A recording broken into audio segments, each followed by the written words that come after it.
I call the Akron Rotary Club meeting of 6/8 in order. David Hall, thanks for stepping in. Will you give us our invocation, please? Absolutely.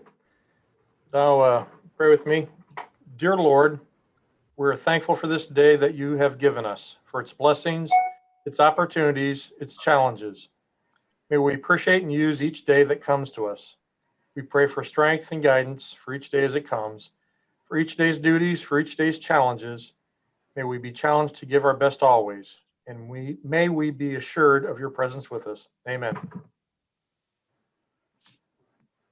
Amen, and thank you, David. Now, if you can join me for the Pledge of Allegiance. I pledge allegiance to the to the flag of the United States of America, and to the republic for which it stands, one nation, under God, indivisible, with with liberty and justice for all. Cheryl, may we have the four-way test slide? The four-way test of the things we think, say, and do. Is it the truth? Is it true? Is it fair to all concerned? Will it build goodwill and better friendships? Will it be beneficial to all concerned? All right, thank you, everyone. Connor, do you have any guests that you would like to introduce? Thank you, Dr. Rob. Hello, all. I am looking here. I'm seeing a phone number without a name right now. If that person could, unless someone knows, identify themselves, say hello if you are a guest or of just a member. Not just a member. Not just a member, yes, a valued member. 330-322-5472. Connor, it's me, Tom. Oh, okay, Tom. Your name was, yeah, it was showing up as Tom's iPhone in the other meeting. So, and then Susan raised her hand. Through here. Does anyone have a guest that they? Oh, Susan Kogel Hall. Yes. Yes, I have a guest, and she is caught in traffic. Susan, you're not muted, but we can't hear you. I can hear her. Oh, okay, you can hear me? I can hear her. Oh, okay, good. Yeah, I can hear her. Okay. I can hear her. I have a guest, and her name is Michelle Wilson. She's a prospective member, and she's caught in traffic right now. So she'll probably join us in about 10 minutes. And Michelle is the executive director of Global Ties Akron. And she just, I'm not muted. Be muted. You can still hear me? We can still hear you, Susan. John Daly, we can hear you. Oh, now you're muted. We'll come to you in a minute, John. You're muted again. Okay, and Michelle can tell you more about it, but she was instrumental in erecting a peace pole at the Exchange House just last Saturday, and it's really exciting. So anyway, she'll be here in about 10 minutes, hopefully. Well, thank you, Susan, and apologies for the confusion, anyone. I think I might have hit the sound off on my end, so I didn't mean to call. I apologize, because then I couldn't hear anyone. So John Daly, you've got a guest. Okay. John, we need you to unmute. There you go. Okay, my son Mark is here visiting me this week from Gunnison, Colorado. All right. Welcome, Mark. Welcome, Mark. That is awesome. Great to have. Yeah, thank you. Great to have you in the room of accolades behind you guys. That's always impressive to us. Guys, anyone else here, members that has a guest or is expecting a guest to be on? Am I missing anyone as I'm glancing here? Please let me know. Or if you are a guest, I apologize, but I'm not seeing anyone else at the moment. All right. Well, thank you. Thank you, Connor. Yes. Thanks for being here, everyone. Right. With the heat this weekend, it's hard to think of an icebreaker, but I wanted to throw it out there. I have a friend who recently retired from Akron Children's, who I ran into at the gym. My gym now allows us to work out without masks, which was actually pretty liberating. But he told me that it's too hot here. He had just come in from Arizona, where it was 15 degrees hotter, but it was a dry heat. So I have two things for us to discuss today for the icebreaker. Dry heat versus wet heat. Which do you prefer? And it's barbecue season, and I'm still lamenting that I have my barbecue in pieces. I'm waiting for a manifold to get mine rescued. So I want to hear what your favorite item is to put on the barbecue. So let's look at the audience. And there's Philip Williams. Phil, dry heat or wet heat? And what's your barbecue of choice? I think a dry heat's a little more comfortable, right?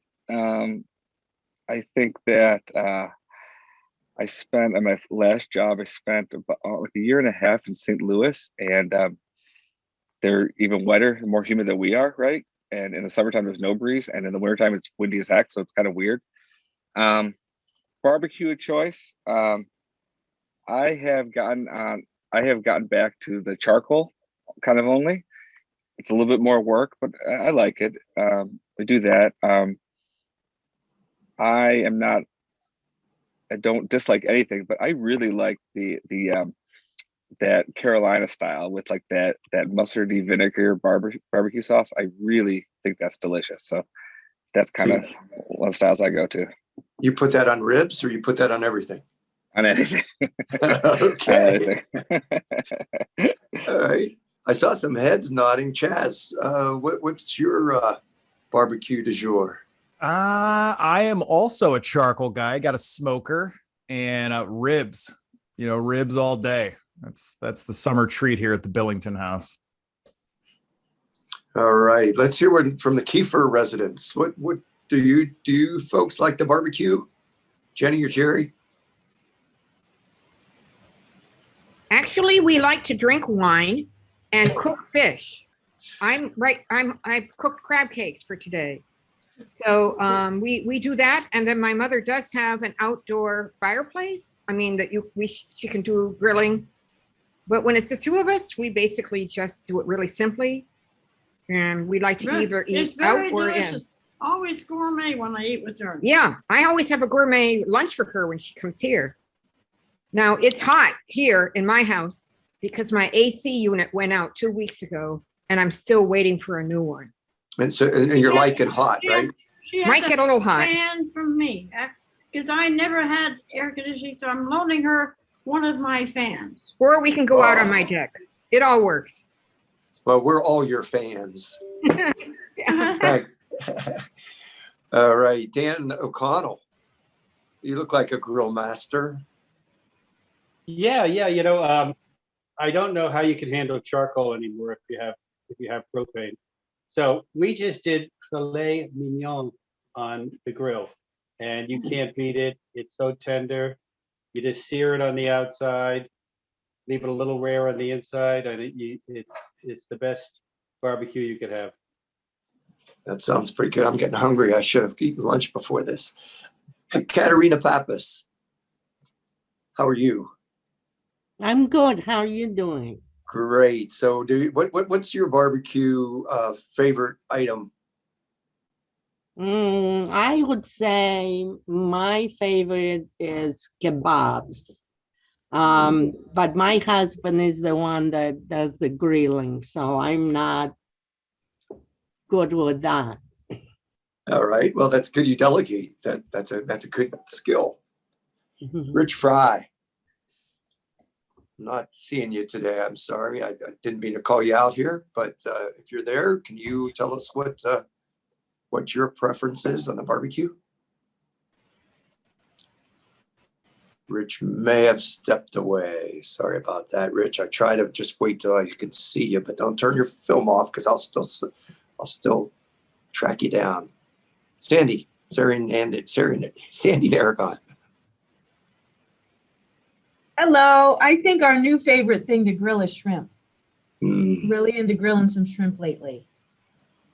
So you put those on a kebab, or you use a basket? Yeah. So we have one kebab full of veggies, and then the other one, the shrimp. That's nice. I like that. One thing that we've discovered this season, and I'm not a big corn on the cob guy ever, But if you do corn in the cob on the grill, get it a little charred, then I found a recipe for this herb butter that is to die for. The butter was really supposed to be made to put on steak, but I will eat corn, even though that's not my favorite. And we got to do that. And I do like the comment about a Rotary cookout for potluck. And I think we could probably do that. Susan Coble-Hall raises her hand. That might be a great re-entry back into the real world. All right, I'll get that butter recipe for everybody. Anybody else want to just shout out what their favorite one is? I saw some discussion with bourbon, and I don't know if that's what you do while you're cooking or if that is, it's flammable. So I don't want you starting any fires there. Who was that? It's harder to screw up the food, at least if the guests are having bourbon too, because, Because they don't care. All right, my dog loves corn on the cob. Oh, my dog loves corn on the cob too. All right, well, we will definitely make a note to look at an opportunity. It sounds like we've got some barbecue fans, and maybe we can do a BYO and potluck so we can spread that. And I'll approach Dan and see if we can get something going there. All right, well, thanks everybody for indulging me once again. And anybody who has been an ambassador or has been in a mixed group of Rotarians for Rotary business.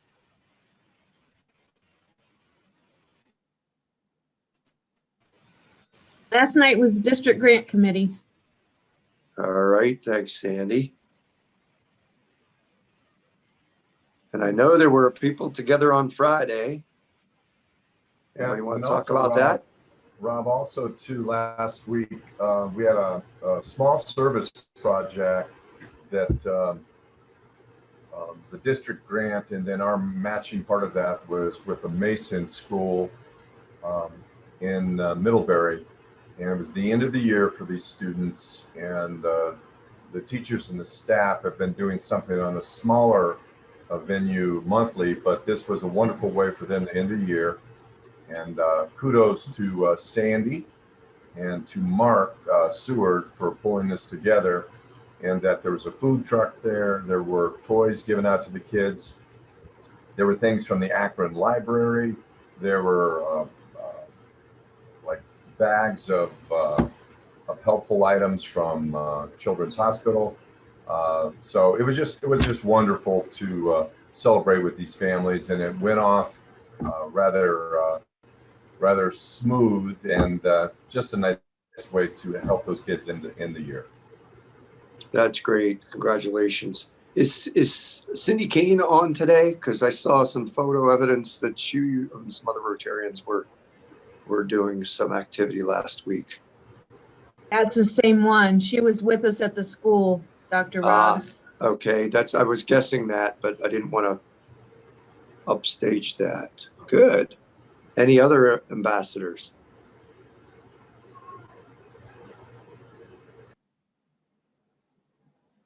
Any number 5s on the Enneagram? I thought I saw somebody here.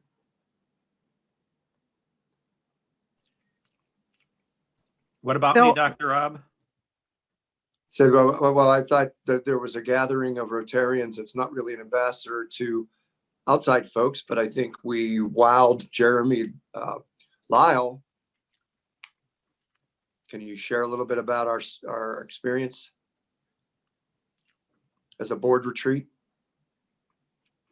Are you asking Brian? Whomever would like to step up. I know there's I'll say several of something. you. I can share.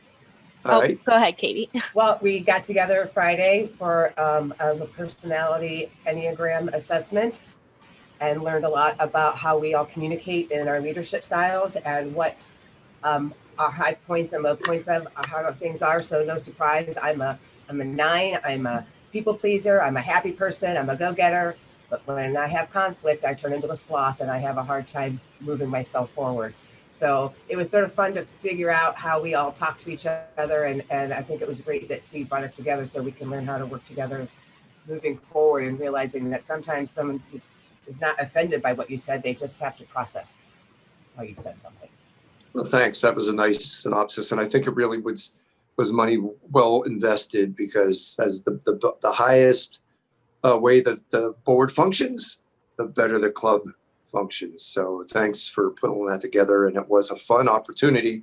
And for many of it was the first time we actually saw each other in the flesh for a year and a half. So that was wonderful. I'm pretty sure I hugged everybody really hard. I came in hot for hugs. I came in real hot for hugs. I hadn't hugged anybody for a long time. So that was a high point for me. That's awesome. All right, we'll move on to announcements. Brian Casarco has announced that we are using the honor system for perfect attendance awards. We know that John Daly is always here, as is Ginny.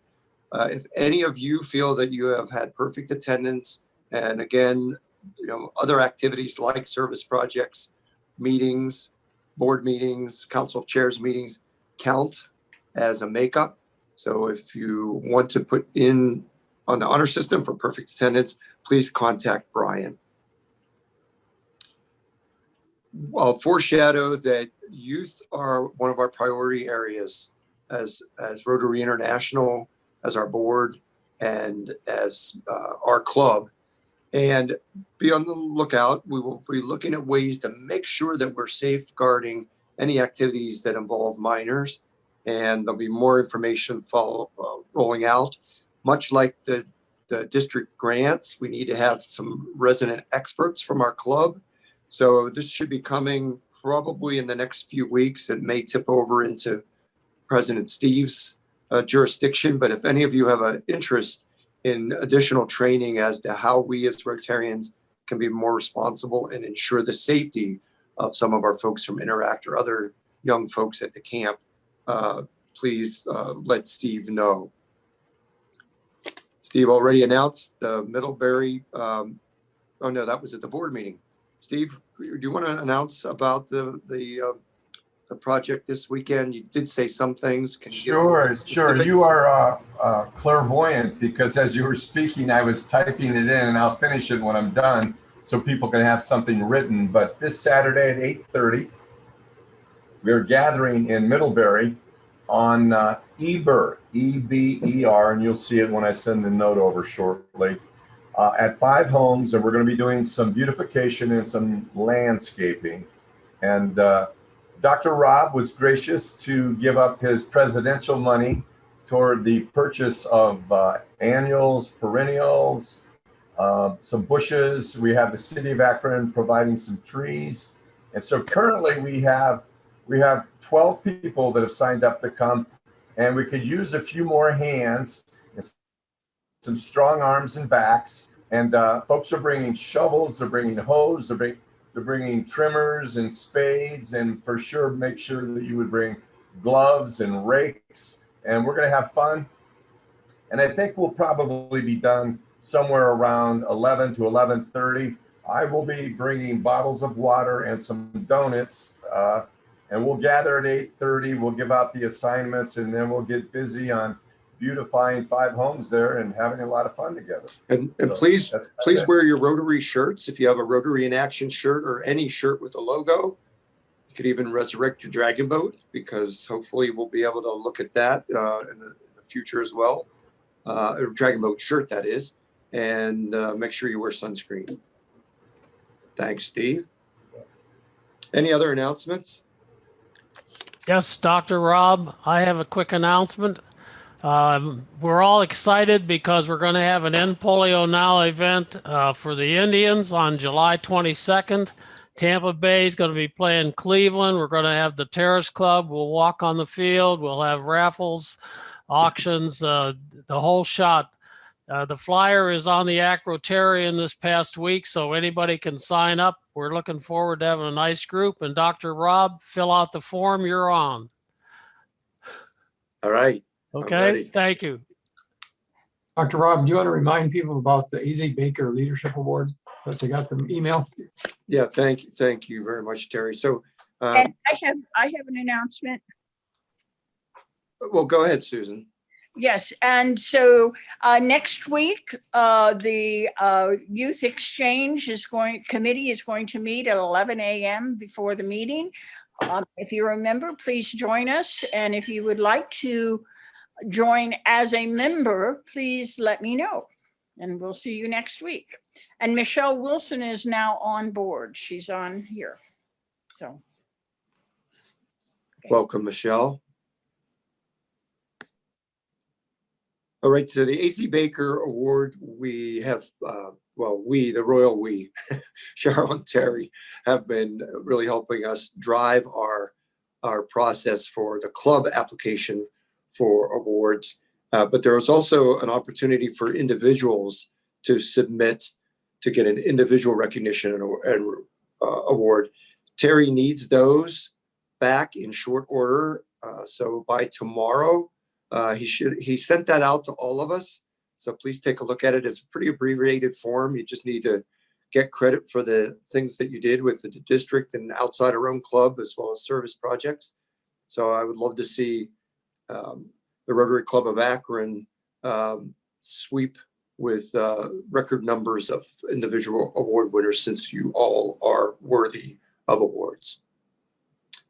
Any other announcements? All right, well, it's my pleasure to move to our speaker. And you might recall that in my multiple roles at the hospital, I need to face risk.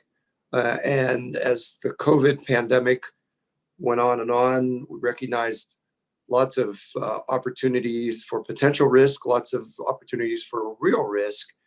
And related to risk, with the recommendation actually of some former past presidents, we recognized the fact that this was an opportunity for us to resurrect a project or a committee that used to exist in Rotary before I got here, and that's a risk committee that would look not only at pandemic risks, but what are risks for the reputation of the club with certain activities? What are the risks that we incur if the Chili Open has folks that may imbibe a bit too much, or other things like that? I thought that was really a timely topic for us to reconstitute.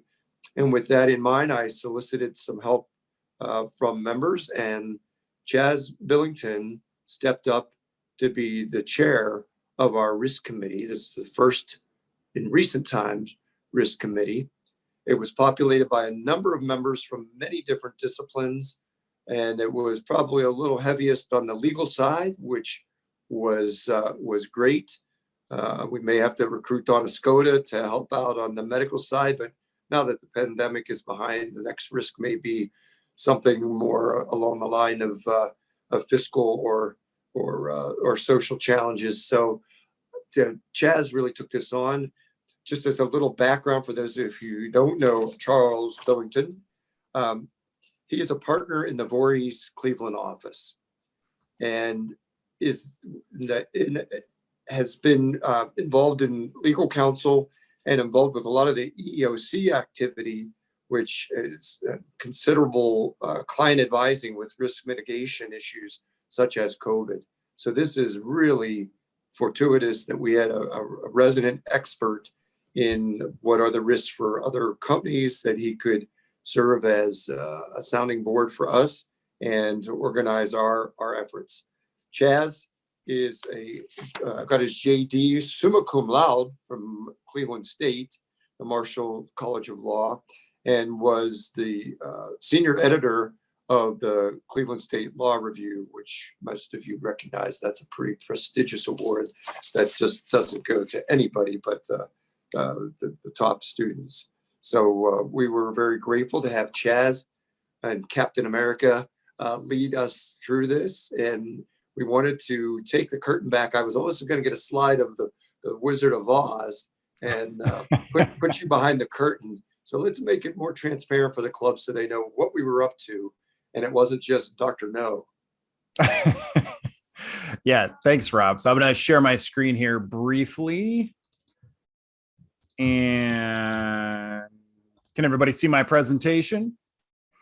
All right. Well, thanks for having me. I appreciate it. As Rob was saying, so generally speaking, I'm a lawyer in my day job, and it's funny because up until this point, I always considered myself an HR lawyer or an employment lawyer, but I think I've basically been a COVID lawyer for a year, a skill set that I hope is useless here in the coming future as this thing wanes. But certainly the risk committee, when Rob came to me, it's an idea that makes a ton of sense from both a liability perspective and a safety and health perspective from the membership.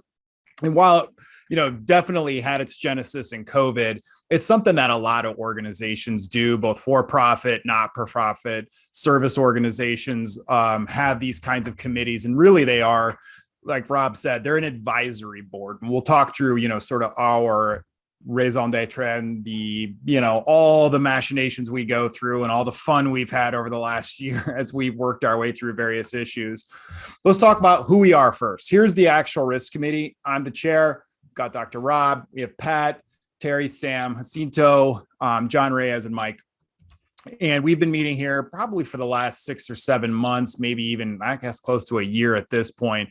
And you can see that we're sort of a ragtag band of interdisciplinary individuals, but all of us in some capacity in our personal, private, and professional lives deal with risk in some way, risk mitigation, safety, and health. And so we thought this was the right group to put together, particularly for this first go round of the risk committee. And what we do is basically we provide oversight. Any of the club activities, we provide oversight to make sure that the processes and procedures that we have in place are there, and we are identifying, understanding, and managing risks. And certainly COVID was a huge part of that, right? COVID was the thing that we were singularly focused on in the beginning. But as it goes forward, there's a lot of different risks, and Rob mentioned some of them, that any club faces day in and day out. And as you can see through here, one of the things we are primarily interested in is making sure the club and the members are safe, right? And so the club, from a liability perspective, what kind of insurance do we have? What kind of potential risks do we have in any activity we're doing? And the members, are they safe? Are we ensuring that our membership is being, handled in a way that's safe and healthy? So here's a big slide. Here's our responsibilities. If you're interested, take a screenshot. I won't go through them one by one, but you can see this is a lot of what we do. One of the big things we have been doing is undergoing risk assessments. So a particular activity, a thing that somebody is proposing, we'll go and actually deep dive into that during our meeting. Everybody on the meeting gets an opportunity to weigh in. And I can say without any hesitation, thus far, we've had consensus on all of our guidance and all of the reporting we've done to the board, which has been an important thing. What we do, we make recommendations. To Rob's point, we're not Dr. No, we're not the stoppers. I know a lot of people think of legal departments and risk departments like that in general, that we're the stoppers. Here, that's not actually the case. We're a body that assesses risk, talks about mitigation, talks about planning, and we make a recommendation to the board. What we don't do is approve or disapprove any particular event or activity. We are not the ones who are telling you, if you email me, hey, can I get approval to do this?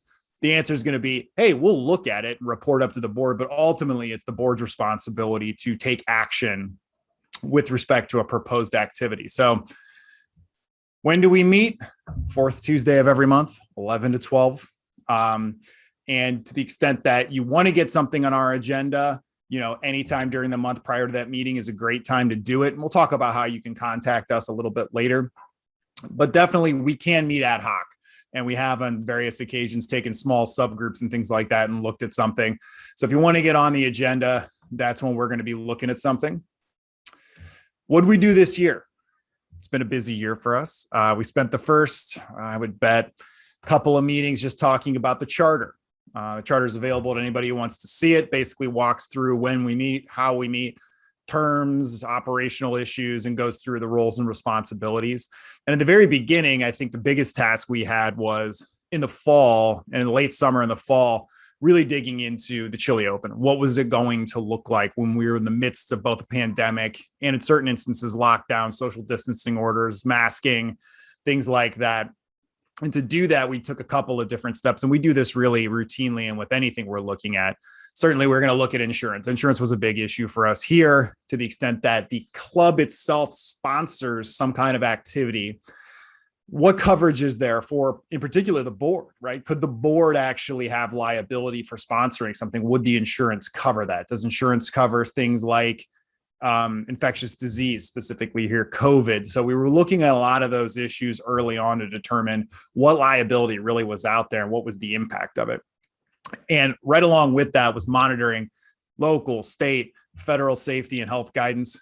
Everybody's heard about all the local safety and health guidance, which has since been rescinded in Ohio in large part. But we were also looking at things like the CDC regulations, right? We were looking at NIOSH, OSHA, all kinds of different things to determine specifically where we could find any guidance or any kind of bellwether as to where we should be going from our risk assessment.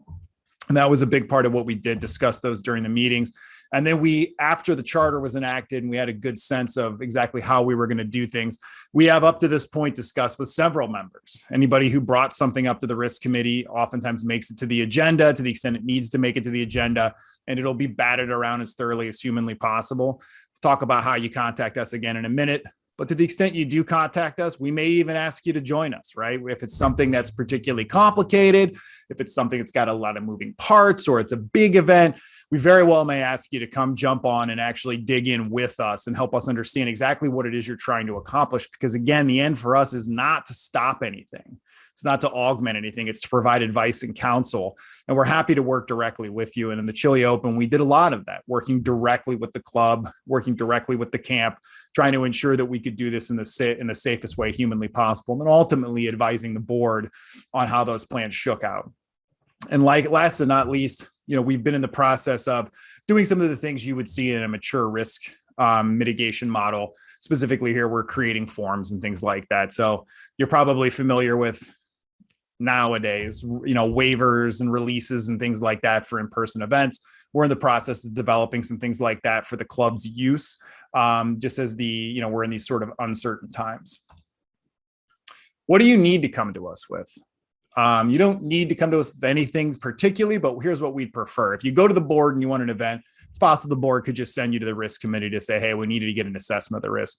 If you want to come directly to us, any Rotary sponsored events, that's what we're primarily concerned with because our name's on it, right? That's where liability necessarily could flow from the activity through to the club. So that's really what we're focused in on, to the extent that we are in control of the activity. We are sponsoring the activity. That's where we really want to be involved. But to the extent that you have an activity that you're planning, a project or something like that, where there will be membership attending, club membership attending that event, it's also fine to run that by us as well. We can provide line of sight into, hey, here's the things you need to look out for. We may ask to see some safety and health protocols and just make sure that they're shared in the proper way. But those are the kinds of things that, to the extent that you want to run something proactively by the risk committee, great, feel free. Always happy to chat.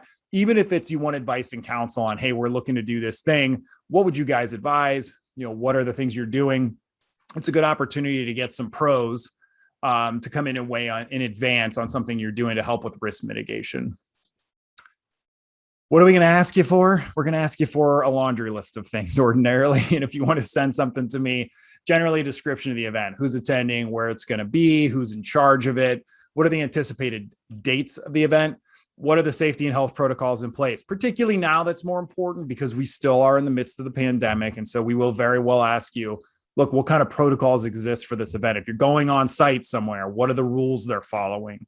If you're having this event indoor or outdoor, what are the parameters of social distancing, et cetera, et cetera?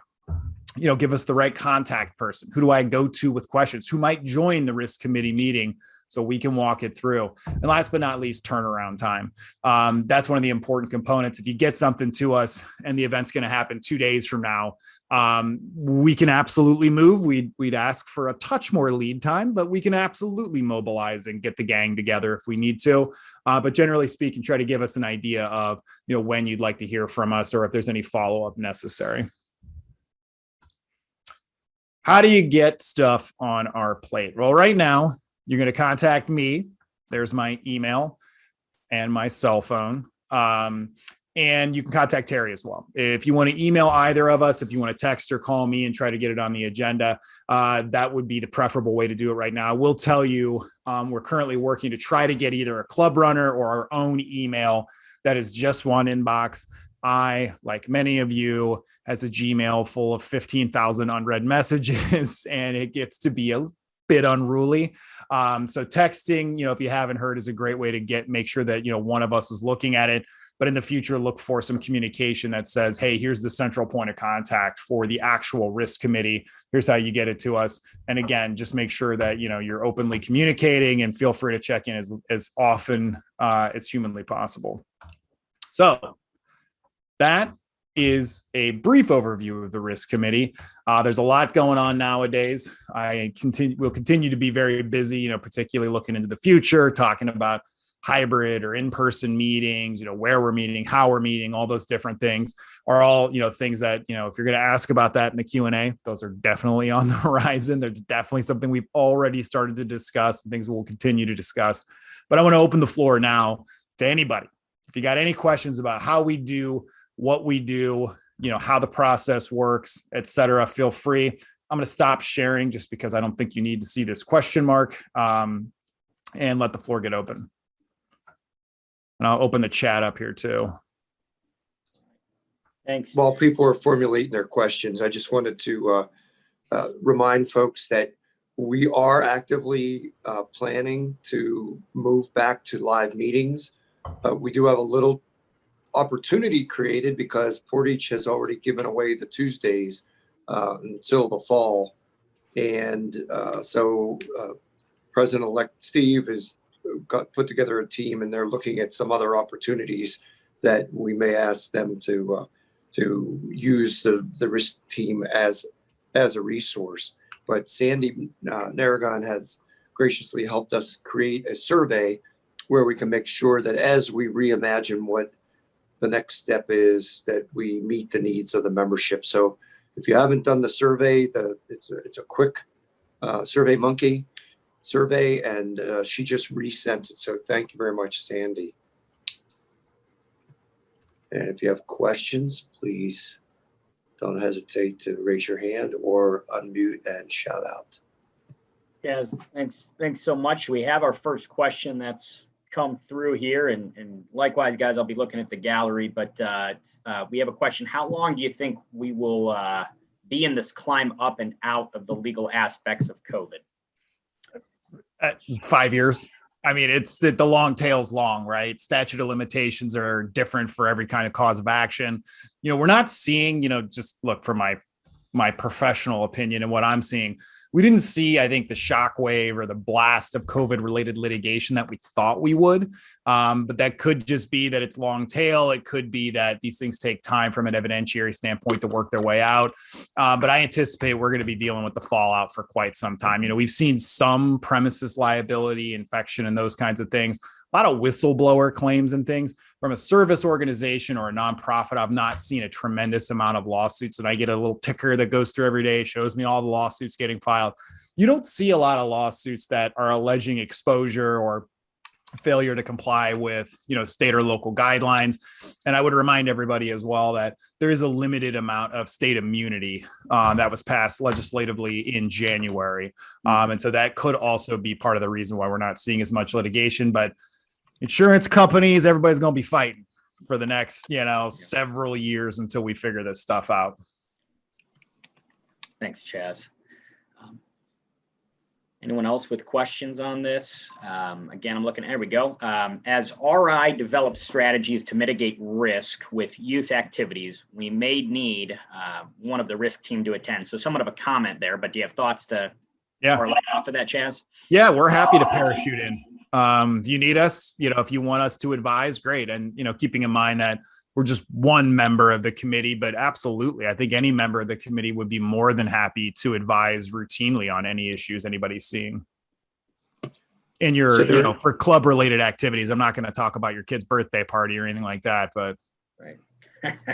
but I do think that that's an opportunity for this risk to shake the moniker that we're just the COVID kings or whatever. And I did notice the gender of our group when you have it on a slide, I realized we are a equal opportunity team, and we would be happy to have other people that want to join. If there's other members, we're always looking, especially as we move from relative risk in other disciplines. There may be a lot of opportunities. So if you're so inclined, and it's really been a pretty fascinating group. I've enjoyed those meetings. Michelle Wilson has her hand raised. Michelle, unmute. Yes, please Hi. go ahead. Yes, Michelle Wilson with Global Ties Akron. I'm our executive director, and we also are slowly considering host family experiences with our organization. We have had everything from dinners hosted or meals hosted in people's homes to overnight stays. So that we've talked to our insurance company too regarding liability and COVID.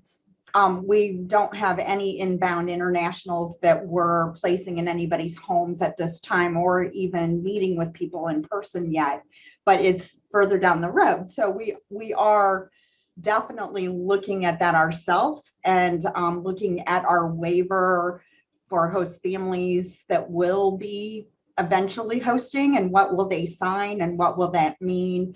Our insurance company has assured us that what we have as far as nonprofit liability, that they've claimed that there is not liability related to COVID, that they could come back on our nonprofit. But as Charles mentioned, insurance companies will have their own thoughts on that. So it is a discussion that we're having at the national level, as well, as we're very hesitant to jump in too fast. So very interesting discussion. Thank you for addressing that today. Yeah, and everybody's dealing with it differently. I've interfaced with other service organizations, other nonprofits, not-for-profits, and everybody's taking a little bit of a different path here, but I think we're all hewing in the same direction. Yeah. I think somebody else. Michelle, thank you. Oh yeah, Chaz, I was going to say, we had a question about Chile Open and golfers signing a waiver. Michelle, thanks for being here. Yeah. So the waivers, I can tell you this, and this is going to be such a lawyer answer, and I'm so sorry for it, but we'll have to wait and see. I think that it's likely that going forward, waivers will be involved. Shocking coming from the lawyer. But I think anytime you have, in my opinion, events that involve the consumption of alcohol and the swinging of hard objects, waivers probably not a bad idea. The folks aren't wearing helmets or anything. So, I mean, I think it's likely, but again, we'll wait and see. I think this thing continues to develop. We see the numbers drop. I think it depends on where vaccination is. I think it depends on, spikes. I think it depends on a lot of different things.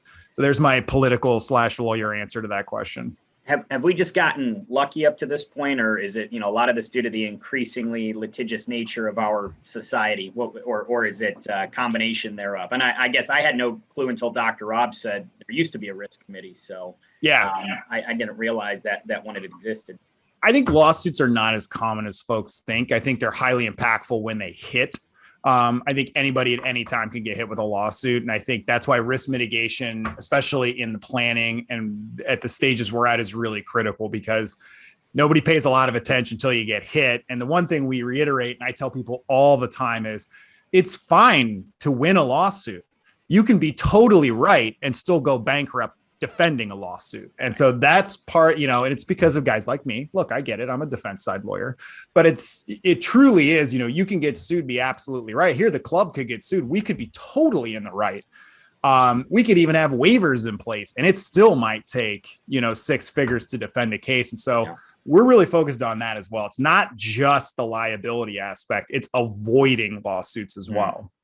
No, that's insightful, Chaz. Thank you. And Katie Miller, you've got a comment. Well, Chaz just addressed it, because, my husband owns an insurance agency. I'm also a licensed PC agent. And the risk is always, anybody can sue you, and it's the defense. It's not always whether you are right or wrong. It's defending yourself against that. And that's why if you don't have the right processes in place, you're open to those circumstances. It's all fun and games till you get sued. Chaz, your shield's drawing some attention, and would you consider yourself the Captain America of the risk committee? Yeah, we're the Avengers for sure. I mean, that's what we've been calling ourselves informally. I mean, you know, I would say we're the bad boys of the club. I think everybody would agree with that. I have a lightsaber below it that you can't see if you didn't know that my home office was nerdy enough. So Connor, does that make Dr. Rob the Hulk? I think so. I think so. I've seen him angry, so I can imagine. You wouldn't like it when he's angry. During dragon boat racing, especially if we're not winning one of those races. Woo! That's what happens when you have an 8 around, right? That's right. Oh boy. Well, yeah, So Chaz. Go one ahead, of the things Dr. I'd like to share with the club is that the risk committee did submit a draft of a waiver, and we looked at it at the board level and thought the language was appropriate and thought we should have that in our pocket as we go live. The question, that's right, Dan Schneider, we did T-bone another boat at the Dragon Boat. It hadn't been cleared and we lost our poor drummer. Anyhow, that was a fun moment. Nobody got hurt. But I think as we look at these waivers, the question came up in the board is so it is approved. It is a tool that we can use and post. But what if we have an in-person meeting and someone says, I'm not signing that? That wasn't something that I had wondered. You had suggested to us early on that just having a public waiver present and then showing up, having seen that, would give you some protection, even if people didn't sign it. But can you comment on that, or is that too weedy? No, not too weedy at all. I mean, from our perspective, you want to see it inked. I mean, consent needs to be manifest and needs to be expressed and clear. And the signature on the dotted line is clearly the best way to do that, right? If I got to go into court, you know, I don't want to be arguing with somebody who says, maybe there were signs up that said I agreed when I stepped foot here, but I didn't see any of those signs, and, you know, that kind of thing. And so it just leaves room. It leaves evidentiary gaps. And, you know, for our purposes, to the extent I can get something signed, I always will. It's like putting something in a handbook, right? That somebody, I never read that. I never saw that. Like, I can't be held liable to that. I mean, courts will look to the way that you form a contract. And I think, you know, you're much stronger if you've got someone literally attesting with their signature saying, yes, I read this. Yes, I agree to it. And to your other point, Dr. Rob, you know, that is frequently an argument you get, because somebody's got to be the cops ultimately. If somebody doesn't want to sign, if somebody is breaching a protocol, your policies, practices are only as good as you're enforcing them, right? And so, you know, that becomes a real, you know, decision point for organizations when you have objectors. It's, you know, whether you're ready to go the extra mile, because the counter argument is, look, by not permitting, you know, by allowing somebody to take part in something without signing the waiver, what efficacy does the waiver have? Is that an implicit waiver of it, you know, waiver of the waiver? That's going down the lawyer rabbit hole. But, you know, so definitely getting it signed, I think, is absolutely the right thing to do. If you can do it, provides the most protection. And that's, you know, usually the recommendation I give. Matt stunned him into silence with that one. Spoken like a true attorney. Yeah. Saying a lot without saying much. Oh. So Dan Riemenschneider wants to know, was there risk management by letting Dr. Rob captain a boat? We got extra insurance for that, so it was fine.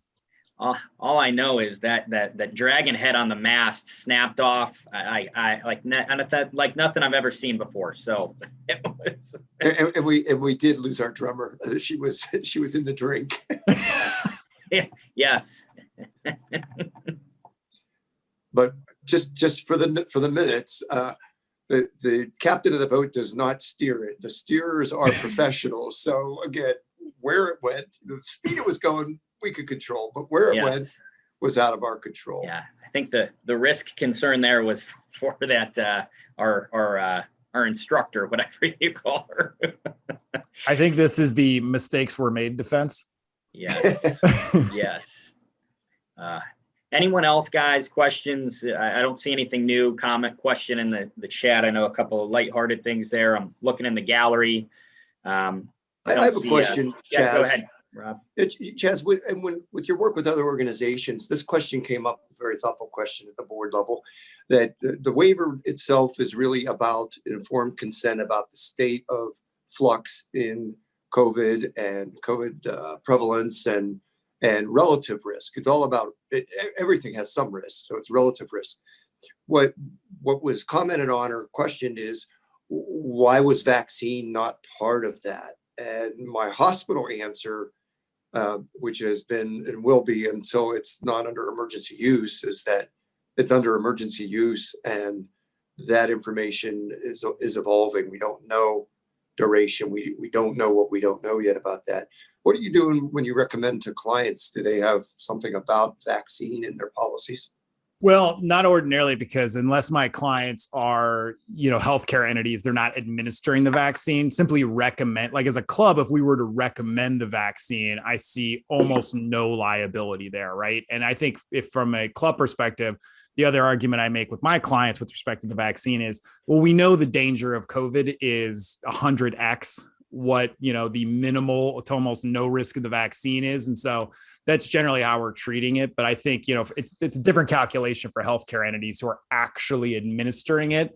But again, you're going off of CDC guidelines. You're doing a lot of different things like that. And I think that those things are going to be the standard of care. And that's what you always look at here is, negligence perspective. What's the standard of care? If the federal government's telling me this is okay, CDC says this thing's okay, medical organizations are saying this thing's okay, there's minimal risk in administering it. And are there any nonprofits that are requiring it? So, what's crazy is I did a couple of webinars. As a matter of fact, the other day I did a webinar with a bunch of healthcare professionals, and I've got a few healthcare clients. Nobody's mandating. Now they are thinking seriously if we do not hit herd immunity numbers going into the fall. I think organizations are taking a wait and see approach. Nobody that I know jumped on early mandating. In my client base, I know, perfectly legal to do so. You can absolutely mandate it. There's really no question about that, but you're not seeing it. And I think because it is let's just say caustic proposition, you don't want to anger members or employees or things like that, especially if you think through incentives, whether they're positive or negative incentives, you can get those numbers up to an acceptable level. Susan, you have a question or a comment? Yeah, I think it's relevant. Well, we paddle a dragon boat, and we have been out, for the last two sessions, Saturday and last night, and it was wonderful. But we have to be vaccinated to be in the boat. And we have said that members who, choose not to vaccinate can go out in their own boat, but they have to, get someone who can steer. So they can use the equipment, but they are not to be in the boathouse at the same time that those of us who are vaccinated and choose not to be with those who are not vaccinated. So that's how our organization has handled it. Yeah, you see that a lot. There's really no reason why legally you can't make a distinction between vaccinated and unvaccinated, save for a couple of very narrow exceptions, including the Americans with Disabilities Act, Title VII, potentially the pregnancy discrimination statutes. But, for the most part, there's really no reason. You can say to club members, you can say to employees, vaccinated folks get to do this, unvaccinated folks don't get to do it. That's the reality. EEOC has not, they've not raised that as a concern. As a matter of fact, they said it was fine just last week. And then the other issue I would point out, though, is that the risk committee has been talking about this, but there are several state statutes, Texas included and some others, with proposed legislation that would make vaccination status what's called protected under the law. So it would be much like your gender or your race or something like that, giving you the inability as an employer, or potentially even a private club, to ask an individual or a client or, an employee or anything like that, their vaccination status. I won't go into the wisdom of that, but it's something to certainly keep an eye out for. If all of a sudden the law changes and I can't ask you if you're vaccinated, then that changes the calculation dramatically. I was scheduled to testify today, but they postponed it. so it's kicked down to next week. So a lot of the those state laws. house is trying to do the same thing here in Ohio, which again, healthcare is very unique, but boy, I sure wouldn't want my child or my grandchild coming to Akron Children's and contracting some respiratory disease from a staff member that could have been mitigated. And, we have actually mandated influenza vaccine. You can't be employed at Akron Children's without having your annual flu shot. Yeah. So again, I won't touch this one until it's not emergency use. But after that, it may be a different game. But again, that's unique to healthcare. So yeah, everybody's struggling with the same thing. I mean, it's a tough conversation to have, and there people have all the opinions. I have seen all the opinions about vaccination and mask wearing, trust me. And it's a tough subject. And I think every approach necessarily needs to be bespoke. It's tough to say universally, this is what all organizations should do, right? I think it's a bespoke approach. That's what we're doing at the club is, getting the committee, looking at each individual issue and making a determination based on our idiosyncrasies. Well, Chaz, thanks so much. Go ahead, Dr. Rob. Sorry, I was going to say Michelle Wilson had her hand up again too, but I just looked at the time if you need it to carry over. Yeah, so Michelle, if you, Chaz, can you stay on for a little while after sure. the meeting? All right. Michelle, I'd like to make sure that the people that have commitments now that they can go online to a meeting in 30 seconds gets off. So I want to make sure that we recognize Chaz and appreciate his great efforts. He's been a true leader, and I've really actually enjoyed this part of the pandemic. And next week we have the Greater Akron Chamber of Commerce, our Chamber President and CEO Steve Millard. So make a note of that. Happy birthday to Mike Wojno today. Tomorrow, Chaz, our very own Chaz here, and Jerry Kiefer have birthdays. May I butt in? Sure. I am sending $70 to the Rotary Club or Rotary Camp, and so you can figure why I'm doing that. All right, so it's a multiple of 10. There's been 7 good It things that can't has be happened. 70 because I'm only 62. Well, happy birthday. That's special. And thanks so much. Kimmy Hope and Stu Buchanan have birthdays tomorrow too. So 6/10 is a memorable day. Connor Jarvis and Tim Domenico on the 11th. Our joint anniversaries this week. Jack Herrig, 60 years. Congratulations, Jack Herrig. And Jim Redmond, our young buck Jim, is 36 years. And Gina K. Maddox, 20 years. So that's quite a legacy we've got with this team. And I really hope all of you can aspire to be part of our team and celebrate those anniversaries and birthdays with us. So without further ado, I will adjourn this meeting. And please, you're welcome to stay on for a little while, and we'll get to our guest question as well. So let me turn my camera. Thanks again, Chaz. Thanks for having me. We are adjourned.